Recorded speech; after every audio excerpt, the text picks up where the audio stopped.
আসসালামু আলাইকুম এভরিওয়ান, সবাইকে ওয়েলকাম করছি স্বর্ণাস ডেইলি লাইফ ব্লগে।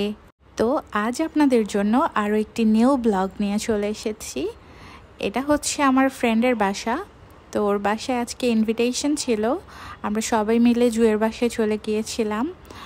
তো বেচারি আজকে বেশ খাটাখাটনি করেছে আমাদের জন্য, এত আয়োজন করে ফেলেছে, মানে বেচারিকে দেখে খুব মায়া লাগছিল যে ও খুব টায়ার্ড হয়ে গিয়েছিল। ওকে বলেছিলাম যে তুই এত আয়োজন করিস না, আমরা জাস্ট আড্ডা দিব, নর্মাল যেটুকু করা যায় সেটুকুই কর শর্টকাটের মধ্যে। বাট না, ও আমাদের খাওয়াতে খাওয়াতে, মানে আমি যে ড্রেসটা পরে গিয়েছি মনে হচ্ছিল যে ড্রেসটা ছিঁড়ে যাবে, এত টাইট হয়ে গিয়েছিল।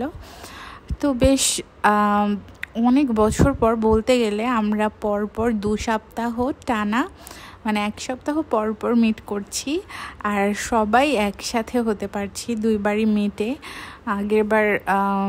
আগের সপ্তাহে আর কি আমার বাসায় সবাই মিট করেছিল, আর এই সপ্তাহে আমরা জুয়ের বাসায় চলে গিয়েছিলাম।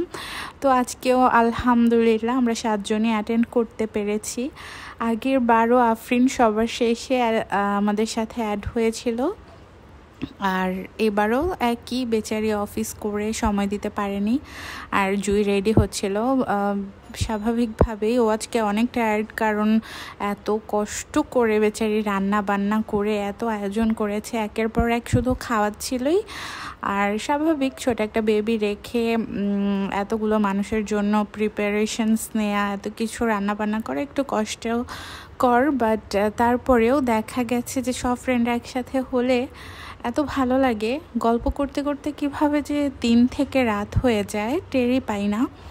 তো সেটাও ব্যতিক্রম হয়নি এখানেও, যে গল্প করতে করতে অনেক রাত হয়ে যাচ্ছিল, যে বাসায় যেতে ইচ্ছে হচ্ছিল না, মনে হচ্ছিল যে এখানে বসে বসে আরও ঘন্টার পর ঘন্টা আড্ডা দিই। তো এটা তো আর সম্ভব না।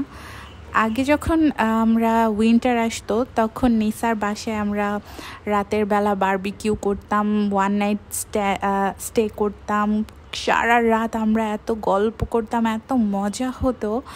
আসলে বেবি হওয়ার পর দেখা গেছে যে আমাদের সেই 1 নাইট স্টে করার ব্যাপারটা একেবারেই ইম্পসিবল হয়ে গেছে।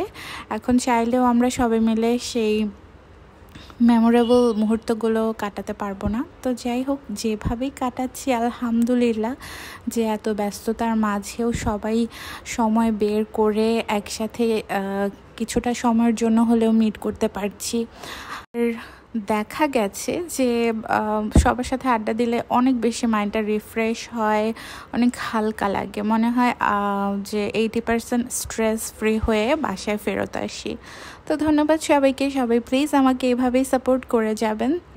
চাইলে আমাকে ইউটিউবে সাবস্ক্রাইব করতে পারেন।